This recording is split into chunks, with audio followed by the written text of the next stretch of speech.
Most golfers are holding the club wrong and they don't even realize they're doing it. In fact, 2 of the 3 biggest grip mistakes are almost impossible to see unless someone knows exactly what they're looking for.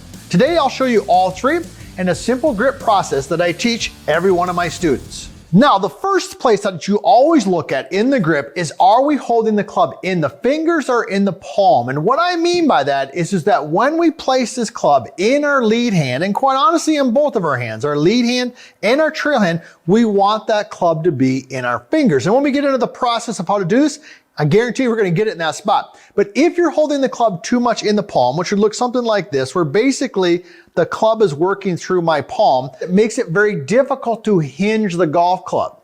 Now, if you followed any of our stuff here at VLS Golf, you know already that the purpose of the hands and the arms is to take the club up. And if you're holding the club in your palm, you're not going to be able to do that. A key way to know that you might be holding the club too much in your palm is that your glove starts to wear out quickly. So if you're replacing your glove after 2-3 rounds, you might be holding the club actually in your palm. The next mistake that a lot of golfers make is they have what we call a weak lead hand grip. So let me show you what that is and kind of define the differences. So the lead hand is my left hand as a right-handed golfer.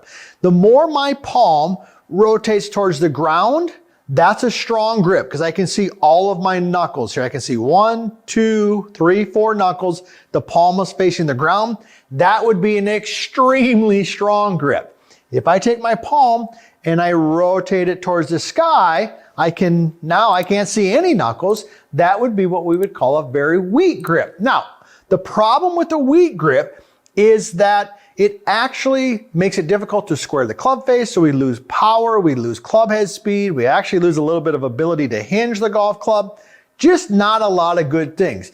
In the process that I'm going to teach you, we're going to get the club in what I call a neutral to strong position in the lead hand, and that's going to help us be able to maximize our power. The third and the final mistake that golfers make that they don't even realize in their grip is they have what we call a gap between the thumbs. So when we place our hands on the golf club, all right, so let me give you an example here with my lead hand. The thumb position, even if the grip is in a neutral position, which we just talked about, but if there's a space between, if there's a gap between the thumb and the hand, either on the lead hand or on your trail hand, when there's a gap, the club can start to move around while you're swinging the golf club. So if you ever hit those shots and you're like, gosh, I hit it, but the club literally moved around in my hands, that could be a good indicator that you're gripping the club incorrectly and that you've got some gapping between the thumbs.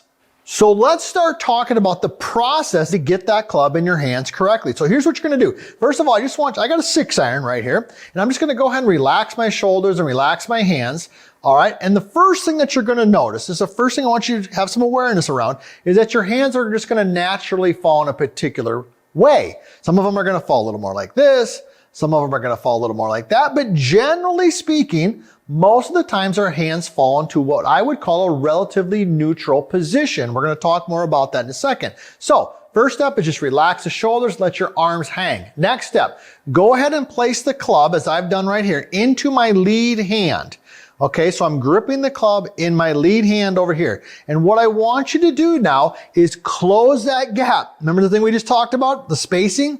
I want you to close the gap between your lead thumb and your palm, all right? So it looks something like this. My grip is over here. I'm just going to close that gap a little bit. Now, already I've got the club in a good position from a standpoint that it's probably neutral. We're going to check that in a second here in terms of weak or strong. And I've also closed that gap. Now, remember the first mistake that a lot of golfers make. They don't have the club enough in their fingers. So here's what you're going to do. You've got it on the side. You're gripping it. You close the gap. Give it a couple hinges like this. When you hinge the club like this, it should be pretty easy. Remember the purpose of the hands and the arms? Is to take the club up. You already learned that. So by just doing this a couple times, I'm reaffirming that the club is in my fingers and that my hands are able to do what they need to do in order to get that club working up and down. All right, so we've got that. We've got the thumb, we've got the neutral grip, we've been able to hinge it. The next thing we're going to do is we're just going to go ahead and bring the club up front like this. Now, when the club is up front, I want you to do really 2 things. Number 1, let's make sure the club face is nice and square. Doesn't necessarily have to do specifically with the grip, but it's just a good process to get into place to make sure your club face is squared up when you put it back down to the ground. But here's really what I want you to look at. I want you to look at your lead hand grip. And remember we talked about these knuckles, seeing 4, seeing 0. When you look down at your lead hand, I want you to see at least 2 to 2.5 knuckles. That would be what we would call a neutral to strong position. If you see that, you've got the club in a pretty good position. You can also pretty quickly check the thumb position right here. Make sure that it's nice and close. So with the club up here, the next step we're gonna do, all right, is we're just gonna take our trail hand and we're gonna take our palm and we're gonna have it just facing the target. So I'm gonna go ahead and switch angles right here. So now I've got a target right here down the driving range. So I've got the club, I gotta bring it up front, and now I'm gonna take my palm and I'm gonna have my palm directly facing the target, and I'm just gonna go ahead and bring it on.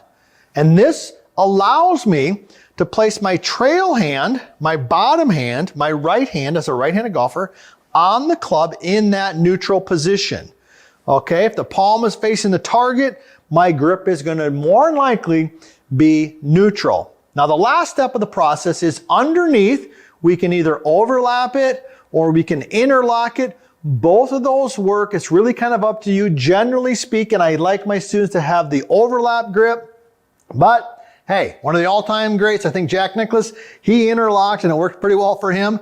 So I'm certainly open to either one of those. So let's go through that process now a little bit quicker so it's something that you can actually do when you're on the golf course. Here we go. It's going to take about 5 seconds. Relax your shoulders, put the club in your lead hand, close the thumb.